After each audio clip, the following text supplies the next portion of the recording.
Okay, so I demonstrated for you how to use some of the interpretation questions with the repetition of brother, sister, and then I asked you to do that same process with the repetition of appeal.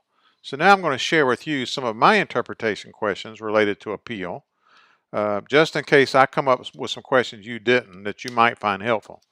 I'm not saying my way is right. I'm just saying I might have come up with some questions that you didn't.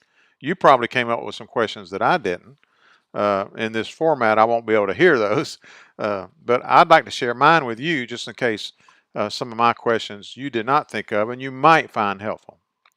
So what we're talking about is the use of appeal, and it starts with appeal appears in verse 9, but it starts in verse 8. For this reason, though I am bold enough in Christ to command you to do your duty, yet I would rather appeal to you on the basis of love. I am appealing to you for my child, Onesimus. So some questions I would ask. Why did Paul use the word appeal and the word appealing? Why did he not use ask or plead or beg or beseech or invite? Was there something special about the word appeal that Paul had in mind? And what is the Greek word used here? That's probably going to be really helpful in this particular case, because for all we know, the Greek word could mean many of those words that I was asking about earlier. We would just have to find out. Is the Greek word used by Paul elsewhere? And if so, is it always translated as appeal? And if not, how is it translated? Is it used elsewhere in the New Testament by people other than Paul?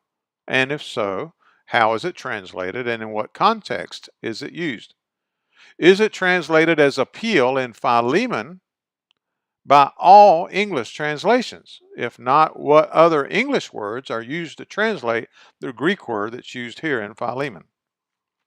Why does Paul say he would rather appeal to Philemon on the basis of love instead of, for example, on the basis of friendship or on the basis of compassion? Uh, is there some way in which the Greek word for love provides a more accurate counterpoint to the Greek word for appeal? And a couple more. No, that's it.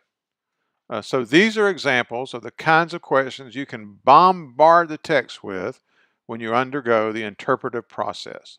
Then the next step would be to start exploring some possible responses to these questions, and we'll do that in the next video.